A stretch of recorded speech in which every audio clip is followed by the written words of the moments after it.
가난한 사람은 비교하면서 행복을 죽입니다. 근데 진짜 0.1%의 사람들은 비교를 지도처럼 사용하죠. 저는 이 차이가 생각보다 정말 크다고 생각해요.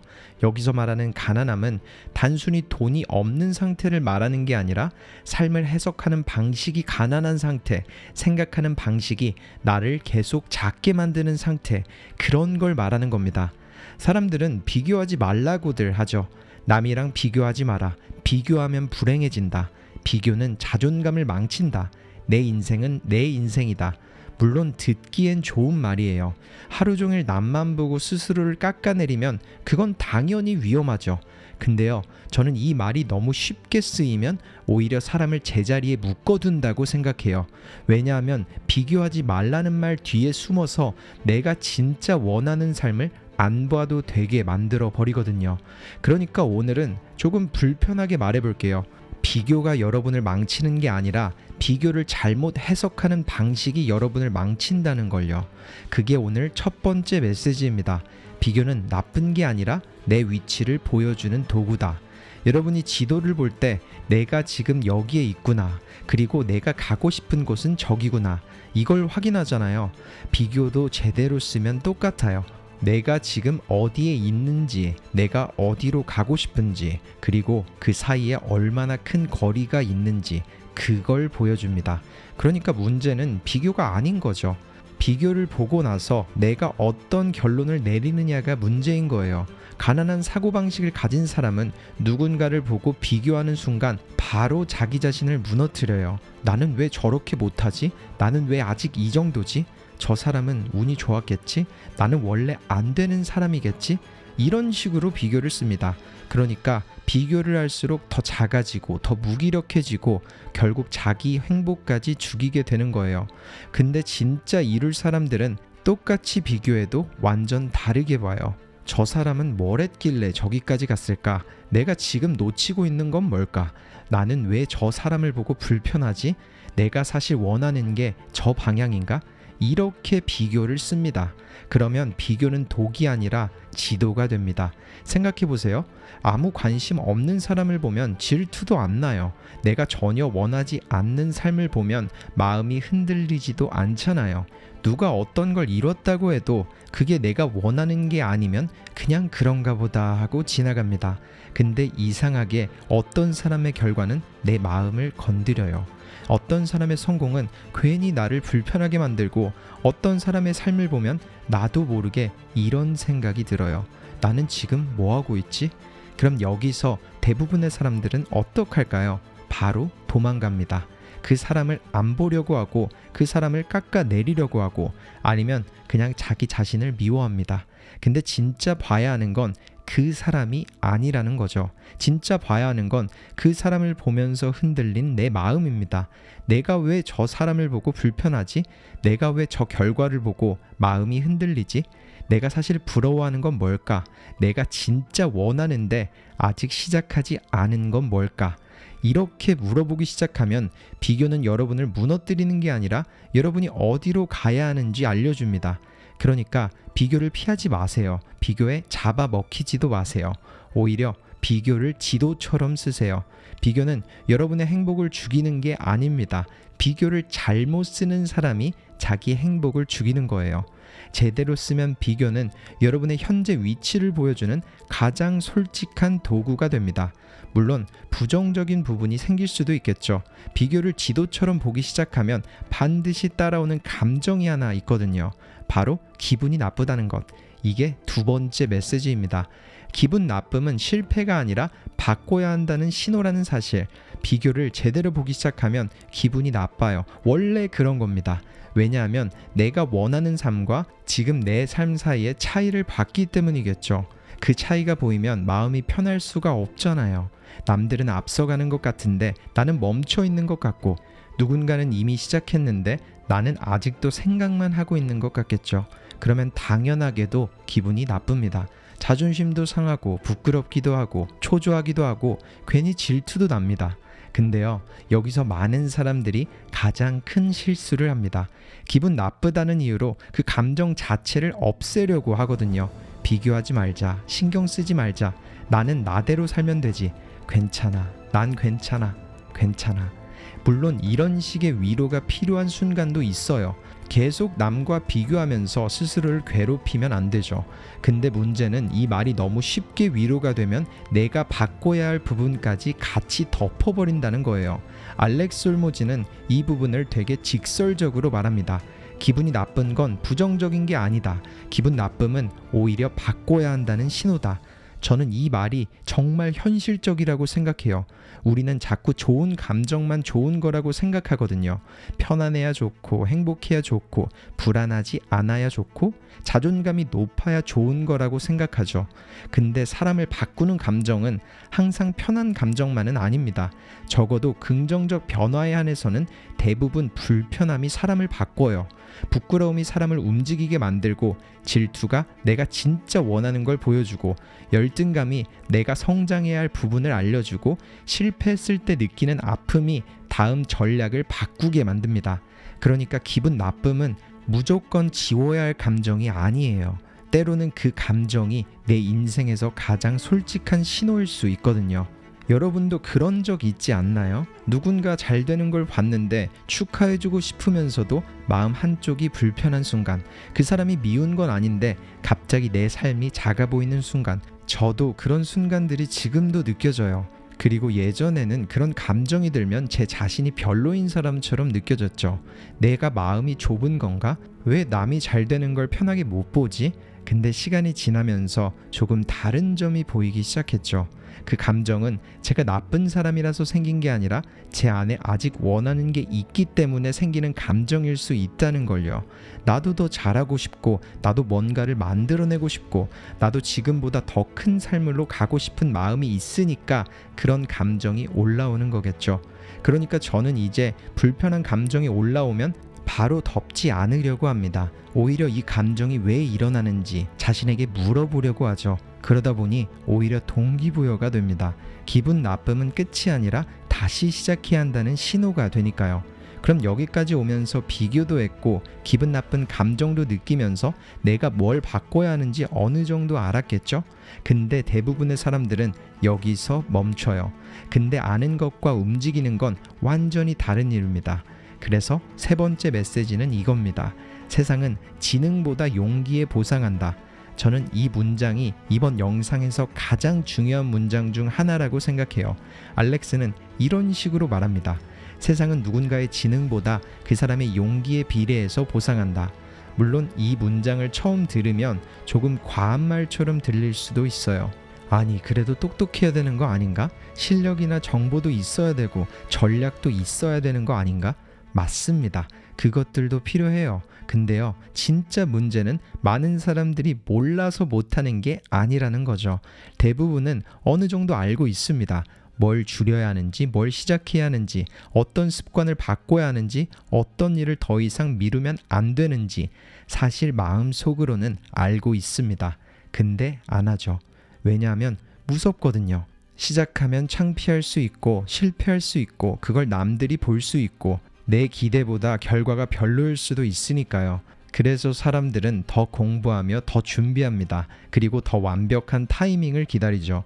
근데요, 어느 순간 준비는 성장을 위한 준비가 아니라 조금이라도 현실에서 도망가기 위한 준비가 될 수 있어요. 시작하지 않아도 되는 이유를 계속 만들어내거든요. 조금 더 알고 시작하자. 조금 더 상황이 좋아지면 하자. 조금 더 자신감이 생기면 하자. 근데 중요한 일들은 자신감이 생긴 뒤에 시작하는 게 아니라 시작하고 나서 자신감이 생기는 경우가 많아요. 처음부터 확신이 있는 사람은 거의 없습니다. 사업도 그렇죠. 운동이나 공부도 마찬가지고 새로운 커리어도 다 똑같아요. 시작하기 전에는 항상 불확실합니다. 이게 될까? 내가 맞게 하고 있나? 괜히 시간만 버리는 거 아닌가?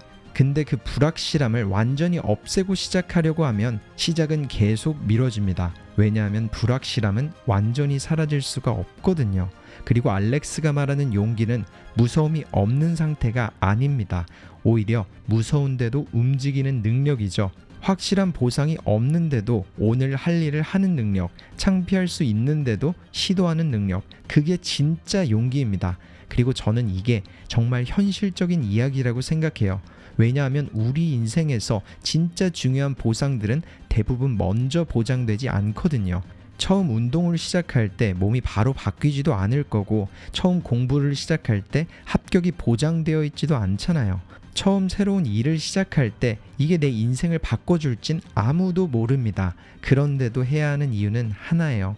여태 내가 편하게 가고 있던 길은 날 원하는 곳으로 데려가지 않는다는 걸 이미 알고 있기 때문입니다. 이게 정말 중요해요. 현재의 길에서 확실한 건 단 하나잖아요. 계속 지금처럼 살면 비슷한 결과가 나온다는 것. 근데 새로운 길은 불확실합니다. 성공할 수도 있고 실패할 수도 있고 시간이 오래 걸릴 수도 있습니다. 하지만 적어도 그 길에는 가능성이 있어요. 그러니까 우리는 이 질문을 해야겠죠. 확실하게 원하지 않는 삶을 계속 살 건가? 아니면 불확실하지만 원하는 삶으로 갈 수 있는 길에 한번 들어서 볼 건가? 바로 여기서 필요한 게 용기예요. 쉽게 풀어서 말하자면 더 많이 아는 게 아니라 움직이는 능력이자 계속 반복할 수 있는 힘이고, 거절당하고도 다시 일어나는 힘입니다. 알렉스는 이런 메시지도 남겼습니다. 거절의 부끄러움, 반복의 지루함, 피드백의 아픔, 이 세 가지를 견디면 99%의 사람들을 앞서간다고요. 왜냐하면 많은 사람들이 능력이 없어서 멈추는 게 아니거든요. 부끄러워서 멈추고 지루해서 멈춥니다. 피드백이 무서워서 멈추잖아요. 근데 사실 그 구간을 지나야 실력이 생겨요. 처음부터 잘하는 사람은 거의 없습니다. 처음엔 어색하고 느리고 창피하고 결과도 별로입니다. 근데 그 시간을 지나면서 조금씩 바뀌는 거예요. 그렇기에 세상은 지능보다 용기에 보상합니다. 더 많이 아는 사람이 아니라 불확실해도 움직이는 사람이 결국 자기 삶을 바꾸는 거죠. 그리고 네 번째로, 특별한 길은 외롭습니다. 성공하려는 사람은 어느 순간 주변 사람들에게 유난스러운 사람처럼 보일 수밖에 없거든요. 이 말은 꼭 기억하셨으면 좋겠습니다. 성공하려는 사람은 어느 순간 유난스러워 보인다는 것. 왜냐하면 남들과 리듬이 달라지기 때문이죠. 남들이 쉬는 시간에 혼자 뭔가를 하고, 남들이 대충 넘기는 걸 혼자 진지하게 보고, 남들이 괜찮다고 하는 삶에서 혼자 더 가려고 하니까요. 그러면 자연스럽게 주변과 속도가 달라집니다. 남들은 그냥 웃고 넘기는 일인데 나는 괜히 심각해지고, 남들은 이 정도면 충분하다고 느끼는데 나는 아직 부족하다고 느끼고, 남들은 쉬는 날이라고 생각하는데 나는 이 시간을 어떻게 써야 할지 생각합니다. 그러면 어느 순간 내가 너무 예민한 건가? 나만 괜히 유난 떠는 건가? 이런 생각이 들 수 있어요. 근데 평범한 사람처럼 보이는 걸 가장 중요하게 생각하면 평범한 삶에서 벗어나기는 불가능에 가까워요. 물론 우리는 평범함을 따라가도록 배웠죠. 너무 유난 떨지 마라. 그냥 적당히 살아라. 근데요, 인생에서 어떤 결과는 적당하게 해서는 절대 오지 않습니다. 남들이 보기에는 조금 과해 보이는 시간, 조금 유난스러워 보이는 집중, 조금 고집스러워 보이는 반복, 그런 것들이 쌓여야 어느 순간 다른 결과가 나옵니다. 솔직히 말하면 유난스럽지 않고 성공하고 싶다는 건 완벽한 모순일 수도 있어요. 남들과 똑같이 쉬고 남들과 똑같이 소비하고 결과만 남들과 다르기를 바라는 건 너무 편한 기대일 수 있습니다. 다른 삶을 원하면 어느 순간 다르게 살아야죠. 그리고 다르게 살면 처음에는 당연히 어색할 겁니다. 외로울 수도 있고 이상하게 보일 수도 있고 혼자 너무 진지한 사람처럼 보일 수도 있어요. 근데 저는 이제 그걸 무조건 나쁜 신호로 보지 않아요. 오히려 그게 내가 조금씩이나마 기존의 틀에서 벗어나고 있다는 첫 번째 신호일 수도 있다고 생각합니다. 여러분이 원하는 삶이 평범한 기준 안에 없다면 평범한 기준으로 계속 사는 걸 멈추세요. 물론 무조건 고립되라는 말은 아니고 주변 사람을 다 끊으라는 말도 아닙니다. 하지만 남들과 조금 다르게 살기 시작했을 때 느껴지는 그 어색함, 그 거리감, 유난스러움, 그걸 너무 빨리 문제라고 단정짓고 판단하지는 않았으면 좋겠다는 거죠. 가끔은 그게 여러분이 진짜 다른 방향으로 가고 있다는 증거일 수도 있으니까요. 그리고 마지막으로 5번째 메시지가 있습니다. 내 잘못은 아니어도 내 문제라는 것. 지금 여러분의 상황이 전부 여러분의 잘못은 아닐 겁니다. 그건 인정해도 좋아요. 태어난 환경부터 돈이 많았는지 없었는지, 부모님이 어떤 분이었는지, 어떤 교육을 받았는지, 어떤 기회를 만났는지, 이런 것들은 모두가 다르죠. 그러니까 누군가에게 지금 내 인생은 전부 내 탓이야, 이렇게 말하는 건 너무 모진 말일 수 있어요. 근데 여기서 중요한 건 내 잘못이 아니라고 해서 내 문제가 아니게 되는 건 아니라는 겁니다. 알렉스는 이 부분을 되게 현실적으로 말합니다. 지금의 위치가 전부 내 잘못은 아니겠지만, 하지만 그래도 그건 여전히 내 문제다. 내가 가난하게 태어난 게 내 잘못은 아닐 수 있습니다. 내가 좋은 환경을 못 만난 것도 내 잘못이 아니라고 생각하겠죠. 근데요, 그럼에도 불구하고 그 문제를 가지고 살아야 하는 사람은 결국 나인 거잖아요. 그리고 그 문제를 바꿀 수 있는 사람도 결국 나일 가능성이 가장 큽니다. 누군가 대신 와서 내 인생을 정리해주지도 않고, 누군가 대신 와서 두려움을 없애주지도 않을 거예요. 물론 도움은 받을 수 있습니다. 좋은 사람도 만날 수 있고, 좋은 기회도 올 수 있고, 누군가의 조언이 큰 힘이 될 수도 있겠죠. 하지만 마지막 행동은 내가 해야 합니다. 내가 바꿔야 하고 내가 책임져야 해요. 이 말이 부담감을 줄 수도 있지만 동시에 자유롭게 만들 수도 있다고 생각해요. 왜냐하면 내 인생이 완전히 남의 손에 달려있는 게 아니라는 뜻이니까요. 지금의 상황이 전부 내 잘못은 아닐 수 있지만 앞으로의 선택까지 전부 남의 탓으로 남겨둘 필요는 없습니다. 오늘 영상을 짧게 요약해보자면, 가난한 사람은 비교하면서 행복을 죽이지만 진짜 될 사람들은 비교를 다르게 씁니다. 저 사람이 보여준 결과와 현재 내 위치 사이에 어떤 차이가 있는지 보니까요. 그리고 그 차이를 보면서 부끄러워만 하는 게 아니라 무엇을 바꿔야 하는지 찾습니다. 그게 비교를 지도처럼 쓰는 사람인 거고요. 그래서 비교는 나쁜 게 아니라 내 위치를 보여주는 도구가 되어야 해요. 그리고 기분 나쁨은 실패가 아니라 바꿔야 한다는 신호라는 사실과, 세상은 지능보다 용기에 보상한다는 것과, 특별한 길은 외로울 수밖에 없고 내 잘못이 아니어도 내 문제일 수 있다는 사실, 이 5가지를 받아들이면 비교는 우리를 무너뜨리는 감정이 아닐 거예요. 이제는 비교를 피하지 마세요. 비교에 잡아먹히지도 마세요. 비교를 지도처럼 쓰세요. 만약 우리가 오늘부터 그 비교를 나를 무너뜨리는 이유가 아니라 내가 가야 할 방향으로 바꿀 수 있다면 1년 뒤에 여러분은 지금과는 전혀 다른 위치에 있을지도 모릅니다. 그럼 저는 또 다른 영상에서 찾아뵙겠습니다. 감사합니다. 터닝포인트였습니다.